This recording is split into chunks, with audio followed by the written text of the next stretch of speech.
UKLO 1 year masters. No IELTS required up to 5 years visa. High visa success rate. ధన్యవాదాలు తెలియజేస్తా ఉన్నా.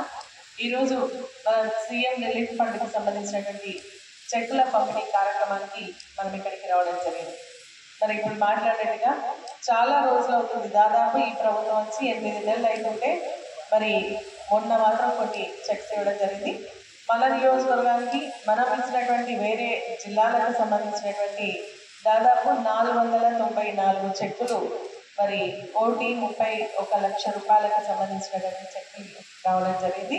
మరి చాలామంది మీరు అన్నట్టుగా చాలామందికి ఏంటంటే మేము అంతకుముందు ఇచ్చినాం, గత ప్రభుత్వంలో మేము ఇవ్వడం జరిగింది, మాకు చెక్కులు రాలేవని చెప్పేసి ఇప్పుడు మాట్లాడినటువంటి వ్యక్తులు కూడా చెప్పడం జరిగింది. వాస్తవం అనేది లాస్ట్ టైం అంటే మనం ఇచ్చినటువంటి గత ప్రభుత్వంలో మనం ఏవైతే దరఖాస్తులు ఇచ్చుకోవడం జరిగిందో వాటన్నిటి కూడా మెల్లమెల్లగా ఎంక్వైరీ ఓపెన్ చేసి మరి ఇస్తామని చెప్పేసి చెప్పడం జరిగింది. మేము ఇంతకుముందు గౌరవ ముఖ్యమంత్రి గారిని కలిసినప్పుడు కూడా ఈ విషయం ప్రస్తావించినప్పుడు వాటిని ప్రత్యేకంగా మరి ఎంక్వైరీ చేయించి ఇస్తామని చెప్పేసి చెప్పడం జరిగింది. ఎవరు కూడా చింతపడాల్సినటువంటి అవసరం లేదు.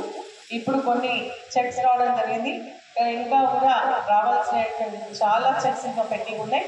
అవన్నీ కూడా మెల్లమెల్లగా ఎంక్వైరీ చేసుకుని రావడం జరుగుతుంది. నేను కూడా మరి మేమందరం కూడా మరి ప్రత్యేకంగా ఎవరికైతే రాలేదో వాటిని మనం ఇచ్చినటువంటి దరఖాస్తులు మెయిల్ చేసుకొని ఎంక్వైరీ చేయించి అవి వచ్చే విధంగా మేము ప్రయత్నం చేస్తామని చెప్పేసి కూడా తెలియజేస్తా ఉన్నా. ఇచ్చిన ప్రతి దరఖాస్తు తప్పకుండా మనకు చెక్ వస్తుంది ఎంతో కొంత. గత ప్రభుత్వంలో ఏంటంటే కొంచెం ఎక్కువ అమౌంట్ వచ్చింది, కానీ ఈ ప్రభుత్వంలో చాలా తక్కువ ఇస్తున్నారని చెప్పేసి చెక్కులు చూస్తే తెలుస్తూ ఉంది. కాబట్టి ప్రతి ఒక్కరు కూడా మరి ఒక సీఎంఆర్ఆర్ మీద చెక్కులు పంపిణీ చేసే విధంగా కూడా చేస్తామని చెప్పేసి చెప్తా ఉన్నా. మనందరికీ తెలిసిందే ఆరోగ్యమే మహాభాగ్యం అంటారు. కాబట్టి మనం ఆరోగ్యం బాగుంటే మనం ఏదైనా చేసుకోవడానికి అవకాశం ఉంటుంది. ఆరోగ్యం బాగాలేకపోతే ఏం చేసుకోలేనటువంటి పరిస్థితి ఉంటుంది. కాబట్టి మనం ఆరోగ్యంగా ఉండే విధంగా మనందరూ కూడా తగు జాగ్రత్తలు తీసుకోవాల్సినటువంటి అవసరం ఉంది. ఇప్పుడు సీజనల్ డిసీజెస్ అంటే ఈ వర్షాకాలంలో వచ్చేటువంటి డిసీజెస్ చాలా వస్తూ ఉన్నాయి. ప్రత్యేకంగా వైరల్ ఫీవర్స్ వస్తున్నాయి. తర్వాత డెంగ్యూలో కూడా 2-3 రకాల డెంగ్యూ వ్యాధులు వస్తూ ఉన్నాయి. విరోచనాలు, వామిటింగ్స్ వచ్చేటువంటి కార్యక్రమాలు, ఇటువంటి డిసీజెస్ కూడా ఇప్పుడు రావడం జరుగుతుంది. కాబట్టి మనము శుభ్రంగా ఉంటూ మన పరిసరాలను కూడా శుభ్రంగా ఉంచుకున్నట్టయితే వీటికి దూరంగా ఉండడానికి అవకాశం ఉంటుంది. మరి మా సర్పంచ్లు మాట్లాడినట్టుగా, పెద్దలు మాట్లాడినట్టుగా ఈ ప్రభుత్వంలో కనీసం బ్లీచింగ్ పౌడర్ కూడా ఇచ్చేటువంటి పరిస్థితి లేకుండా ఉంది. నిజంగా చాలా బాధాకరమైనటువంటి విషయం.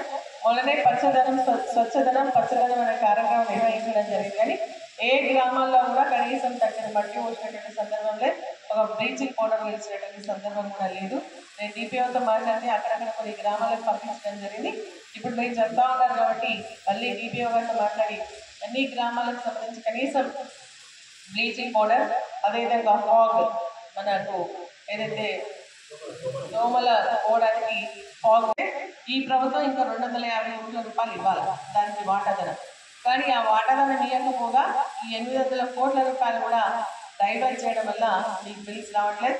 తప్పకుండా వాటిపైన కూడా మేము మాట్లాడతాం, ఇప్పటికీ మాట్లాడుతున్నాం, ఇంకా కూడా మాట్లాడతాం. సర్పంచ్ల టైం అయిపోతుంది కాబట్టి అయిపోయింది కాబట్టి మరి మాకు వస్తాయా లేదా అనే భయం ఉంది. ఖచ్చితంగా మీకు అందరూ కూడా బిల్స్ వస్తాయని చెప్పేసి కూడా నేను సందర్భంగా తెలియజేస్తాను. కానీ ఈరోజు ఏంటంటే మనకు ప్రభుత్వం 8 నెలలు అయిపోయింది. నిజంగా కూడా మేము కూడా బాధపడుతూ ఉన్నాం. మరి ఒక్క నయా పైసా కూడా ఒక ఎమ్మెల్యేకి ఇచ్చిన సందర్భాలు లేవు. కానీ గత ప్రభుత్వంలో ఇచ్చినటువంటి కొన్ని పనులను కూడా మరి ప్రభుత్వం మరి క్యాన్సిల్ చేయడం జరిగింది. మన తాండాల రోడ్లు ఉన్నాయి. ఆ రోజు ప్రత్యేకంగా మరి కేసీఆర్ గారు తాండాలకు రోడ్లు కావాలన్న ఆలోచనతో నిధులు కేటాయిస్తే మన మండలికి సంబంధించి కూడా ఏదులపల్లి మన తాండా రోడ్డు కానీ, కొప్పులపల్లి తాండా రోడ్డు కానీ, షెట్పల్లి తాండా రోడ్డు కానీ దాదాపు 5 కోట్ల రూపాయలు శాంక్షన్ వచ్చినాయి. టెండర్స్ కూడా పిలిచింది. ఈ ప్రభుత్వం వచ్చినాక మళ్ళీ టెండర్స్ పిలిచి ఆ పనులు ప్రారంభించేదానికి బదులుగా అవన్నీ కూడా క్యాన్సిల్ చేసి వేరే వాళ్ళకి ఇచ్చుకోవడం జరిగింది. నిజంగా కూడా బాధాకరం. దానికోసం కూడా మేము ఫైట్ చేస్తామని చెప్పేసి కూడా నేను తెలియజేస్తూ మీరందరూ కూడా ఇదే విధంగా మమ్మల్ని ఆశీర్వదించండి. మీకు అందుబాటులో ఉంటాం. రేపొద్దున స్థానిక సంస్థ ఎన్నికలు కూడా వస్తూ ఉన్నాయి. మరి అధికారంలో ఉన్నటువంటి వాళ్ళు చెప్పిన దానికి నోరు మూసుకొని ఉంటారు. అదే ప్రతిపక్షంలో ఉంటే కొట్లాడి మరి మీకు తీసుకొస్తారు. కాబట్టి ఈరోజు మరి ఎమ్మెల్యేగా నేనున్నాను. స్థానిక సంస్థల ఎన్నికల్లో కూడా మీరంతా కూడా బీఆర్ఎస్ పార్టీ అభ్యర్థుల్ని గెలిపించినట్టు మీకు కష్ట సుఖాల్లో పాల్పంచుకుంటామని చెప్పేసి కూడా ఈ సందర్భంగా తెలియజేస్తూ మాసాపేటకి సంబంధించి 6 చెక్కులు రావడం జరిగింది. అదేవిధంగా 1,15,20,000 ఎంతో వచ్చింది.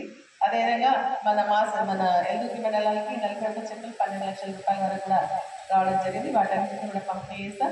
ఇప్పుడు ఇంకా కూడా ఎవరికైనా ఆరోగ్యపరమైనటువంటి ఇబ్బందులు ఉంటే మీరు గాంధీకి పోయినా, నీమ్స్కి పోయినా, లేకుంటే ఉస్మానియాకి పోయినా, ఏ హాస్పిటల్కి పోయినా మీరు మా దృష్టికి తీసుకొస్తే తప్పకుండా మీకు సహాయాన్ని అందిస్తామని చెప్పేసి కూడా తెలియజేస్తా ఉన్నా. మరి ఈ చెక్కుల ద్వారా ఇంకా కూడా నాణ్యతను ఎవరైనా దరఖాస్తు చేసుకునేటువంటి వాళ్ళు కూడా తెచ్చేయండి. దరఖాస్తు చేసి మీకోసం సీఎం రిలీఫ్ ఫండ్ కూడా ఇప్పిస్తాం. ఎందుకంటే సీఎం రిలీఫ్ ఫండ్ అనేది పేద ప్రజలకు వైద్యానికి ఒక వరం లాంటిది అని చెప్పేసి కూడా ఈ సందర్భంగా మీ అందరికీ తెలియజేస్తూ మరి చాలా ఆలస్యమైనప్పుడు కూడా ఈరోజు ఈ చెట్టు పంపిణీ కార్యక్రమం చేసినందుకు సంతోషంగా ఉంది అని చెప్పేసి కూడా మీ అందరికీ తెలియజేస్తూ సెలవు తీసుకున్నా. సహకరించినటువంటి ప్రతి ఒక్కరు కూడా పేరు ధన్యవాదాలు తెలియజేస్తూ సెలవు తీసుకున్నాను. జై హింద్, జై తెలంగాణ. హిట్ టీవీ యాప్ ని డౌన్లోడ్ చేసుకోండి. ఇందులో short news, live news, entertainment movies అన్ని అవైలబుల్ గా ఉన్నాయి. Please download hit TV app. Hit TV app ని ఫ్రీగా డౌన్లోడ్ చేసుకోండి.